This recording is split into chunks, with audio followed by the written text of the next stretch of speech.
রাজন অর্জুন। ব্যারাকপুরের বিধায়ক রাজ চক্রবর্তীর নিশানায় এবার অর্জুন সিং। কার্যত অর্জুন সিংকে ক্রিমিনাল বলে আখ্যা এবার রাজের। পাল্টা তোপ অর্জুনের। বাচ্চা মেয়েদের দিয়ে রাজ চক্রবর্তী ব্লু ফিল্ম বানায়। গত লোকসভা নির্বাচনে ব্যারাকপুর 4 নম্বর ওয়ার্ড থেকে জিতেছিল বিজেপি। গতকাল ওই ওয়ার্ডে নাগরিক সভা করেন বিধায়ক রাজ চক্রবর্তী। আর সেখানে তিনি বলেন, 4 নম্বর ওয়ার্ডে বিজেপিকে জেতানো হয়েছে। বিজেপিকে জেতানো মানে অর্জুন সিংকে জেতানো, একজন ক্রিমিনালকে জেতানো। অর্জুন সিংকে জেতালে উন্নয়ন হবে না, চলবে বোম গুলি, আসবে বহিরাগতরা, আর এই অঞ্চলের লোক সরকারি পরিষেবা নেবে, অথচ অর্জুন সিংকে ভালোবাসবে। তাহলে এখানে অর্জুন সিং এর একটা পার্টি অফিস তৈরি করে দেওয়া হোক। এটা তো হতে পারে না। কার্যত তোপ দাগলেন এবার রাজ চক্রবর্তী। ঠিক কি বললেন, কি অভিযোগ রয়েছে শোনাবো আপনাদের। এখানে জিতলে বিজেপিকে জেতালে আপনারা কে জিতবেন? তার মানে কোনোভাবে কোনো না কোনোভাবে অর্জুন সিংকেই জেতাতে চান, কারণ অর্জুন সিং এখানকার বিজেপির নেতা। তার মানে একটা ক্রিমিনালকেই আপনারা কোনো রকম ভাবে এখানে আনতে চান, যেটা উত্তমদা বলছিলেন যে আমরা এখন আর ক্রাইম, ক্রিমিনাল এইসব কোনোকে অ্যালাউ করি না। আমরা যদি এখানে ভোট দিই তার মানে কিন্তু অর্জুন সিংকে কোনোভাবে ভোট দিলাম। সেখানে উন্নয়ন হবে না, কিন্তু সেখানে শুধু বোমগুলি চলবে, মানুষের বাড়ি জ্বলবে, মানুষকে মার হবে, মারামারি হবে, দলাদলি হবে, গুন্ডা বাহিনী আসবে বাইরে থেকে, এইসব হবে। নাগরিক সভা এবং নাগরিক সভায় আপনি কার্যত কবুলটা দিলেন, কারণ 4 নম্বর ওয়ার্ড আপনাদের দলকে ভোট দিচ্ছে না পরিষেবা পেয়েও। কেন? সেটাই আমি জানতে চাইছি, সেটাই আমি বুঝতে চাইছি। এত পরিষেবা, এত মানুষের পাশে থাকা, মানুষের সাথে থাকা, এবং আগেকার ব্যারাকপুরের থেকে এখনকার ব্যারাকপুরের যে ডেভেলপমেন্ট সব দিক থেকে সব রকমভাবে, তাহলেও কেন 4 নম্বর ওয়ার্ডে আমি দেখলাম ব্যারাকপুরের সব থেকে খারাপ রেজাল্ট, যদি ওয়ান অফ দ্য খারাপ রেজাল্ট হয়ে থাকে 20 নম্বরের পরে, তাহলে 4 নম্বরে, যেটা হওয়ার কথা নয় আর কি। তার মানে এখানে 4 নম্বরের মানুষজন কি চাইছে বিজেপি আসুক? মানুষজন কি চাইছে এখানে অর্জুন সিং এর মতো মানুষেরা এখানে লিডার তৈরি হোক, এখানকার ওদের লোকেরা এখানে মানে অরাজকতা সৃষ্টি করুক? সেটা যে চাইছি, এটা জানতে চাইছিলাম আমি। ক্ষোভও করে দিলাম না, জাস্ট জানা। এখানে তো একটা নাগরিক সভা হচ্ছে, ওরা আমাদের কথা, ওদের কথা বলবে, আমি আমার কথা বলবো, সেটাই স্বাভাবিক। আমি বুঝতে চাইছি অ্যাকচুয়ালি ব্যারাকপুর খুব সেন্সিটিভ একটা জায়গা। এখানকার মানুষজন খুব ইমোশনাল, খুব কি বলবো, এখানকার মানুষজন খুব বুদ্ধিসম্পন্ন। সো আমি বুঝতে চাইছি যে এখানকার মানুষজন, ব্যারাকপুরের মানুষজন বিজেপিকে ভোট দিয়ে কি বোঝাতে চাইছে, মানে 4 নম্বরে বিশেষ করে, সবাই নয়, অবভিয়াসলি ব্যারাকপুরের সব মানুষজন বিজেপিকে পছন্দ করে, কিন্তু 4 নম্বরে আমি দেখলাম একটা অদ্ভুত পরিবর্তন হয়েছে 2024-এ। সেটা কেন, তার পেছনে কারণটা কি, সেটাই বিশ্লেষণ করার চেষ্টা করছি আর কি। মানে এখানকার লোকেরা বেশি অর্জুন সিংকে পছন্দ করে, এই ওয়ার্ডের লোকেরা, সেটা আমার মনে হয়েছে। তাই মানে আমি পরিষেবা পাচ্ছি, পরিষেবা নিচ্ছি, সবই করছি, কিন্তু আই লাভ অর্জুন সিং। এটা 4 নম্বরের লোক হতে পারে, তাহলে অর্জুন সিং এর এখানে একটা অফিস বানিয়ে দেবো আর কি। 4 নম্বর ওয়ার্ডে আপনি শুরু করলেন ব্যারাকপুর পৌরসভায়, কেমন রেসপন্স? ভালো রেসপন্স। দেখো, এখানে প্রচুর কাজ হয়েছে, 2-1টা ছোটোখাটো ড্রেন বা এইসব নিয়ে বলা হয়েছে, সেগুলো আমরা সঙ্গে করিয়ে দেবো, নোট করে নিয়েছি। জিআরআর রোড নিয়ে আমি বলি আপনাদেরকে, অলরেডি জিআরআর রোডের টেন্ডার হয়ে গেছে, কাজ হয়তো 5 থেকে 7 দিনের মধ্যে শুরু হয়ে যাবে, জিআরআর রোডও হয়ে যাবে। যত রাস্তাঘাটের যা প্রবলেম আছে সমস্ত সমাধান হবে।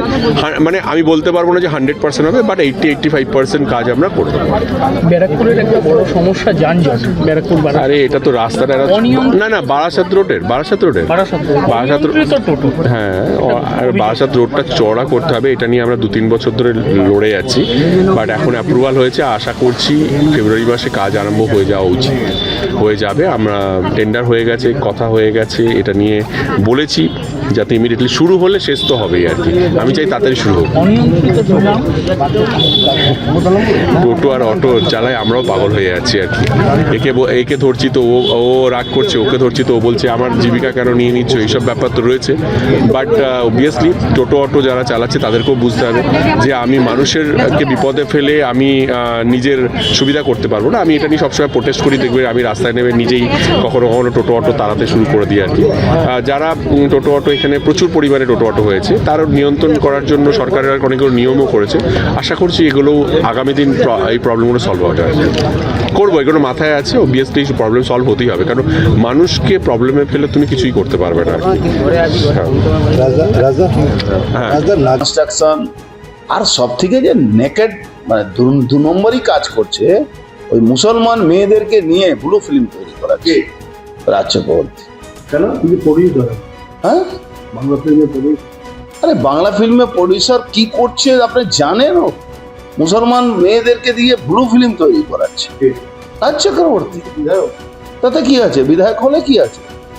বিধায়ক হলে পাপ করে না? বিধায়ক হলে নোংরামি করছে না মমতা ব্যানার্জি। সব বেশিরভাগ বিধায়ক তো তোলাবাজি নোংরামি এর সঙ্গে বাপ ছেলেকে গালাগালি করছে কি সালা আমার ছেলে অত টাকা কোথা থেকে পেলো, বিধায়ক ধরা পড়েছিল মনে নেই। দল প্রশ্রয় দিচ্ছে কেন? এই দলে আছেটা কি প্রশ্রয় না দেবে? যে দলে রেপিস্টকে এখনো দেওয়ালে লেখা আছে, তো হৃদয়তে আছে ওই যে ল কলেজে রেপিস্টটা, এই দলে রেপিস্টদেরকে মালা পরানো যায়। কামদুনি রেপ অ্যান্ড মার্ডার কেসে 16টা পিপি চেঞ্জ করে ক্রিমিনালদেরকে বাঁচানো হলো। ও কি বলছেন? এই দল চলছে এখন, তৃণমূল দলটাই তো ক্রিমিনালদের হাতে। আর রাজ্যগর্দি ছেড়ে দিন, অত লুংড়ার লোক কি হতে পারে নাকি? বুলু ফিল্ম বানায়, তারপরে মিল বন্ধ আছে সেখানে মেলা চালাচ্ছে, ভাড়া খাটাচ্ছে, নিজের বই শুটিং করাচ্ছে। আর তৃণমূলের কিছু নেতাদেরকে ওই সাইড রোল বাই রোল ওই হ্যালো স্যার ওই ঘুষখোর পুলিশ অফিসার বানিয়ে ওর থেকে মাল নিচ্ছে, মাল নিয়ে নিজের রোজগার করছে। ওর তো এই কাজ আছে। হ্যালো স্যার, হ্যালো স্যার কাকে? হ্যালো স্যার বানিয়েছে না ওই পার্থভূমিকে হ্যালো স্যার, মানে ও পার্থভূমিকে ভালো চেয়েছে খারাপ চেয়েছে আমি জানি না, কিন্তু একটা ঘুষখোর পুলিশ অফিসার পার্থভূমিকে বানিয়েছে।